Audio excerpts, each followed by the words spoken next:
Hi friends, I'm Mark Govan with ABC Tropical Plant Nursery and host of Florida Gardening, a radio program on 970 WFLA.com from 7 until 10 a.m. on Sunday mornings. Today we're going to discuss how to plant Plumerias from seed. Now there is a couple things that you will need to plant your Plumerias from seed. First of all, you're going to need a Plumeria seed pod and some ripe seeds, which we have here today. The second thing you're going to need is a good 1-gallon pot or container, and then we're going to also need some potting soil, usually a peat and perlite mixture that I make up myself. We're going to use that as well as part of this demonstration today. After that, we're also going to need another plant stake and a pencil to go ahead and mark the date on the day that we actually put our seeds in the container. All right, well, first thing that we're going to need is we got to put some soil in our container.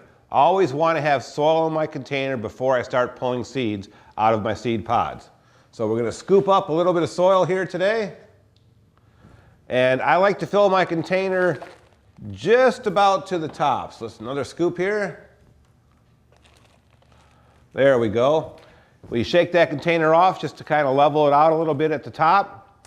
And then we get our seed pod from the Plumeria. Now, you're going to notice differences in these seed pods. Plumerias come with two different shapes of seed pods.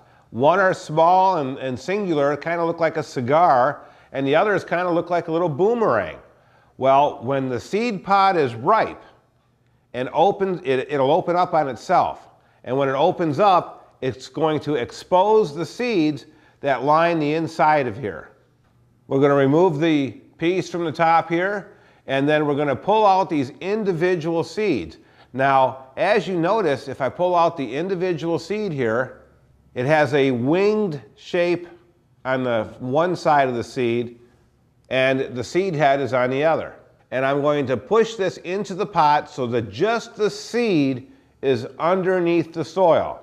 We're going to go ahead and do that for at least 4 or 5 of these seeds. And I kind of space them around the pot so that they're not right up on top of each other. And after I've got these in my one pot here, if you take a look again, I just kind of tap it around a little bit to move the soil around. You'll see the individual wings actually sticking up of the seeds. Once you see these are firmly planted in the pot, I'm going to do a light watering over the top of the pot. The next step is we want to make sure we do, and don't forget, is to actually mark the date that you put them in the container on your pot stake. So I'm going to go ahead and write today's date on the little marker I've got here.